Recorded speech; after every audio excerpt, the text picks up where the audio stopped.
करिब 3.5 वर्षको अवधिमा धेरै कामहरू गरिएको छ।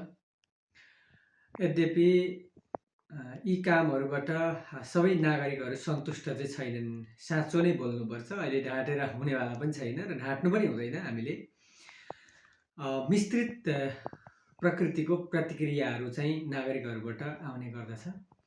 अधिकांशले यी कामहरू राम्रो भएका छन्, राम्रो गरिएको छ, ठिक छ भन्ने नै छ। र म आफूलाई पनि हाम्रो यो एउटा वडाको यो तहबाट गर्न सकिने कामहरूको हकमा चाहिँ हामीले सक्दो कोसिस गरिरहेका छौँ। अझै पनि कतिपय सन्दर्भमा कोसिस गरिएका कामहरूलाई पुरा गर्न चाहिँ सकिएको छैन। हामीले अरूकै मुख ताक्नुपर्ने कतिपय सन्दर्भमा छ। उनीहरूले दिए भने ठिक छ, हुन्छ, काम गरिन्छ भन्ने हुन्छ। अब दिएनन् भने फेरि तयारी गरेको पनि रोकिन्छ नि। त्यसो भएको हुनाले कतिपय सन्दर्भमा चाहिँ हामीले आशामुखी नै प्रकृतिका योजना कार्यक्रमहरूको चाहिँ अपेक्षा राखेका हुन्छौँ। त्यस्ता कार्यक्रमहरू चाहिँ नआउँदा निराशा पनि पैदा भइरहेको छ। नागरिकलाई ढाँटे जस्तो, झुक्या जस्तो पनि भइरहेको छ। हामी प्रयत्न गर्छौँ चाहिँ भनिरहेका छौँ। अब समग्रमा चाहिँ यही खालको व्यवस्था र यो अब अहिलेको पछिल्लो जुन गतिविधिहरू छन्, अब समग्र राष्ट्रकै, यसले चाहिँ जनताको अपेक्षाहरूलाई पुरा गर्नका लागि काम गर्न सक्ने जस्तो म देख्दिनँ। जस्तो सुकै सोच विचार र दृष्टिकोण भएका मान्छेहरू स्थानीय तहमा निर्वाचित भए तापनि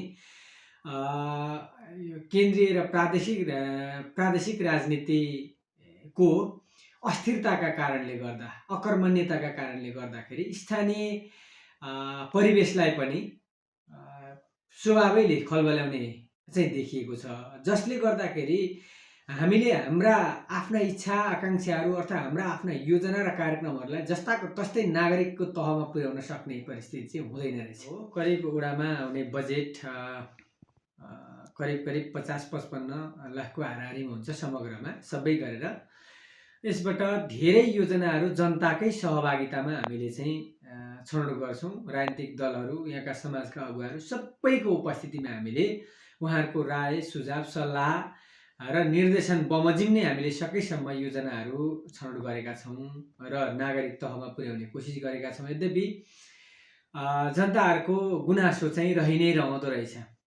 कतिपय योजना कार्यक्रम सञ्चालन गर्दै गर्दा यस्तो चाहिँ भइदिएको भए हुन्थ्यो, यो चाहिँ भएन टाइपका प्रश्नहरू र केही जिज्ञासाहरू, गुनासाहरू आउने नै गर्छन्। त्यसो भएकोले नागरिकको गुनासो छैन भन्न सकिँदैन। निरन्तर छ उहाँहरूको गुनासो, सुझावसहितका गुनासाहरू पनि छन्। केही गुनासा र कुण्ठाहरू मात्रै पनि छन्। नकारात्मक प्रकारका टिका टिप्पणीहरू पनि गर्ने गर्छन् नागरिकहरू, केही नागरिकहरूको तर्फबाट। त्यो स्वाभाविक नै हो, छन्, त्यस्तो समस्या देखिएको छ। शिक्षाको क्षेत्रमा त हामीले निरन्तर रूपमा काम गर्दै आएका छौँ। अहिले पालिका तहबाटै धेरै कामहरू भइरहेका छन्। त्यसलाई हामीले थप बल पुर्याउनका लागि, थप प्रभावकारी बनाउनका लागि चाहिँ वडाको तर्फबाट पनि छुट्टै अरू भूमिकाहरू निर्वाह गरेका छौँ। विशेषतः यो सार्वजनिक शिक्षा अर्थात् सामुदायिक शिक्षालाई हामीले कसरी समुदाय तहसम्म पुर्याउन सकिन्छ त, कसरी चाहिँ अभिभावकहरूको चाहिँ घर घर दैलो दैलोमा पुर्याउन सकिन्छ त भन्ने हाम्रो मुख्य चाहिँ अभियान त्यही नै छ।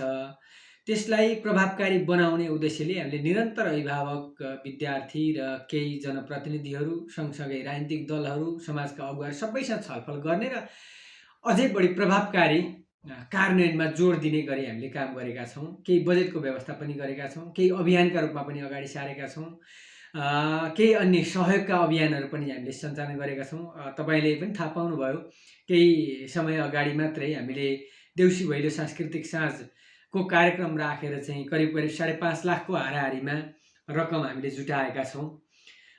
त्यो रकम पनि शिक्षाको समग्र विकासमै हामी लगानी गर्छौँ। केही समस्याहरू छन्, ती समाधान गर्छौँ भनेपछि हामीले सकेसम्म कोसिस गरेका छौँ। र विद्यार्थीहरूलाई सहज वातावरण कसरी निर्माण गर्न सकिन्छ त, आउने जाने बाटोको व्यवस्थापनको कुराहरू, बिचमा बस्ने, जस्तो चाहिँ धेरै टाढाबाट आउने विद्यार्थीहरू जङ्गलको बाटो आउनुपर्छ, वर्षायामको चाहिँ समय पर्न सक्छ, त्यसका लागि उहाँहरूलाई बिचमा ठाउँ ठाउँ बस्ने ठाउँहरू, ओत लाग्ने ठाउँहरू हामीले चाहिँ विभिन्न टहराहरू निर्माण गरिदिएर सहयोग गर्ने खालको कार्यक्रमहरू पनि गरिराखेका छौँ हामीले। त्यस्ता जोखिमबाट चाहिँ बचाउनका लागि आउन जान सहजताका लागि पनि हामीले काम गरिरहेका छौँ। बाटोहरूलाई अलिकति चाहिँ सजिलो बनाउने कोसिस गरिरहेका छौँ। यी कामहरू हामीले गरेका छौँ भने अब समग्रमा हामीले यो शिक्षालाई अझै बलियो बनाउनका लागि चाहिँ शिक्षकहरू, विद्यार्थी र अभिभावकलाई अलिक बढी सक्रिय बनाउने काम गरिरहेका छौँ।